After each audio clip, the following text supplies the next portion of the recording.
নমস্কার, আমি doctor Bikram Haldar, consultant urologist in Kolkata. আজকে আমি কথা বলবো কিডনি স্টোন নিয়ে।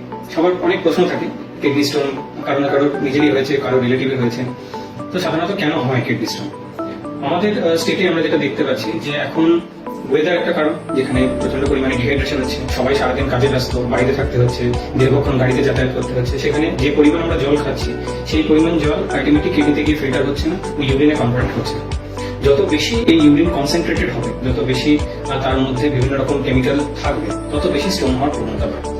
Apart from dehydration, lack of physical activity আমাদের মধ্যে কমে গেছে, এক্সারসাইজ করা, খেলাধুলো চান্স অনেক কমে গেছে আমাদের আগে থেকে। আমরা ইউরিক অ্যাসিড বলি, অক্সালেট বলি, সাইট্রেট বলি, ফসফেট বলি, ক্যালসিয়াম বলি, এই ধরনের কেমিক্যাল দিয়ে কিন্তু আলটিমেটলি স্টোন তৈরি।